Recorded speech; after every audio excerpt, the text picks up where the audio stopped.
ബോച്ചേട്ടി വാങ്ങിയ ആൾക്കാരാണോ നിങ്ങൾ? എന്നാൽ ഇവരെ പോലെ നിങ്ങളും പെടും ഇതിൽ. ഈ ഒരു ഭാഗ്യവാനെ പോലെ സമ്മാനം കിട്ടുന്നതിൽ നിങ്ങളും പെടും. ആരും നിരാശപ്പെടണ്ട. അതിനുള്ള ഒരു ഉദാഹരണമാണ് ഇവിടെ കാണുന്നത് കേട്ടോ. ടാറ്റയുടെ പഞ്ചാണ് ഇന്ന് കൊടുക്കുന്നത്. കാർ കിട്ടിയ ആൾ ഇവിടെ ഉണ്ട്, ബോച്ചയും ഇവിടെ ഉണ്ട്. ബോച്ചേട്ടി പാക്കറ്റിനുള്ളിൽ ബോച്ചെ ലക്കി ടിക്കറ്റ് ഉണ്ടാവും. അത് നറുക്കെടുപ്പൊന്നുമില്ല.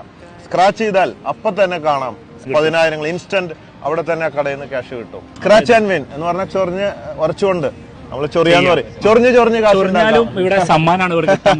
സാലി എന്താ ചെയ്യുന്നത്? എന്താ വർക്ക് ചെയ്യുന്നത്? ഞാനൊരു സെയിൽസ്മാൻ ആണ്. ചെരുപ്പിന്റെ ബിറ്റ്മാർക്ക് എന്ന കമ്പനിന്റെ സെയിൽസ്മാൻ ആണ്. ഫസ്റ്റ് ആയിട്ട് 4 പാക്ക് എടുത്തിട്ടുള്ളൂ. അതിലാണ് ഈ ഒരു കാറ് കിട്ടിയത് കേട്ടോ. ദാസേട്ടാ, എടുക്കണമെന്ന് കുറെ കാലം വിചാരിച്ച് ബോച്ചന്റെ മുന്നിൽ തന്നെ ചോദിക്കണത്. ഞാൻ സംശയം വിചാരിച്ചിരുന്നു, പക്ഷെ ഇപ്പൊ അത് യാഥാർത്ഥ്യം എനിക്ക് മനസ്സിലായി. കൺമുന്നിൽ കൺമുന്നിൽ കാണുന്ന ഒരു പരിപാടിക്ക് ഒന്ന് കൺമുന്നിൽ നമ്മൾ കാണുകയും തീർച്ചയായും വിശ്വസിക്കാൻ എടുക്കും. സംശയം എന്താണുള്ളത്? അപ്പൊ ഇന്ന് നമുക്ക് വിശ്വസിക്കാൻ പറ്റി. ആൾക്കാർക്ക് അത്രയും ജെന്യൂൺ ആണെന്ന് മനസ്സിലായി. തീർച്ചയായും എടുക്കും. അടുത്തൊരു ഫ്ലാറ്റ് അടിക്കട്ടെ. സ്ട്രോങ് ആണ്. ചിലവർക്കൊരു സംശയം ഉണ്ടാവും, കാർ കിട്ടിയാൽ നമ്മൾ ടാക്സ് അടിക്കണം, ഇൻഷൂർ അടിക്കണം. പൊതുവേ അങ്ങനെയാണല്ലോ നാട്ടില്. കാർ കിട്ടിയ ടാക്സും ഇൻഷൂറൊക്കെ നമ്മൾ അടിക്കേണ്ടി വരും. പക്ഷെ ഇത് അതൊന്നും ഇല്ല കേട്ടോ.